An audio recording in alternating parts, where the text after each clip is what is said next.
Greetings. Welcome back to another cup of conversation with me, Nidra Simmons. I just made a post, but I didn't add the best part of what I was trying to get out of the movie. So this is a part 2 of a post that I just did. Same clothes on. The point that I was trying to get out is I was talking about a cartoon that I was seeing, that I had watched. And it was talking about these demons and it was explaining their stories, how they became demons, some of the things that they were fighting and things that they had to overcome. And one thing about this particular one that I was talking about before that had a real hard struggle trying to get through. Please excuse the back outside noise. I'm outside in the pad. I'm outside, so the neighbors are just talking. But the point that I'm trying to make is this particular entity that I was talking about went through a whole lot of stuff, and at the end of his life, where he was about to be slain,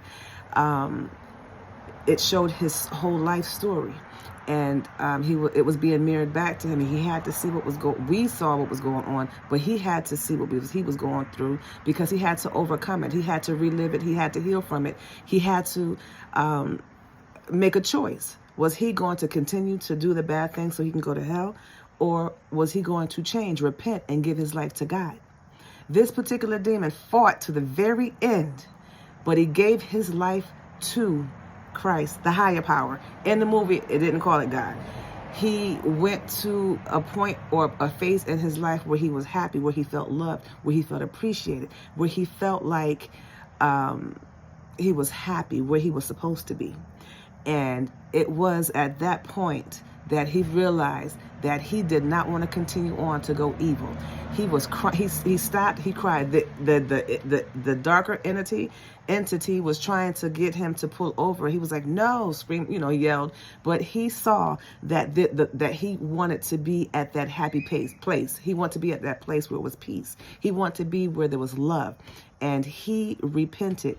So I'm going to say that you don't know the very end of people's life, because if you are a bad person, you still have a choice to repent and to make it right, and to ask God to forgive you, and to choose light, to choose to go up as opposed to going down.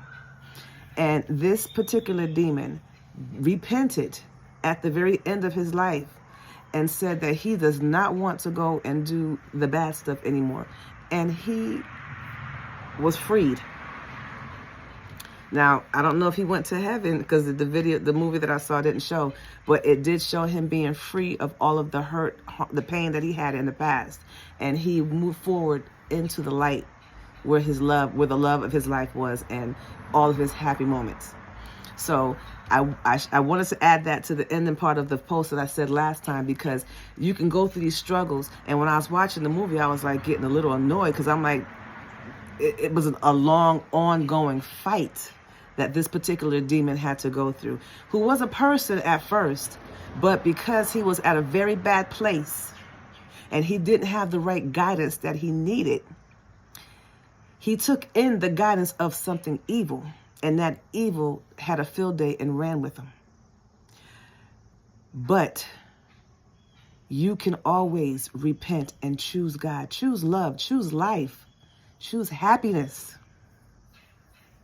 So that is the point that I was trying to come across in my last post. So this is part 2, that there can be light at the end of the tunnel. You can repent. You can choose light. You don't have to choose dark. We all come to low points, and it seems like life can take the better of us. But if you remain in that love and don't let this world make you evil, you can make it to the light, and you can bring others with you. So until next time, I hope I said something that was helpful. I hope that this message reached those that it needs to reach. I hope that you can appreciate the compassion and the point that I was trying to get out of this video. Until next time, peace.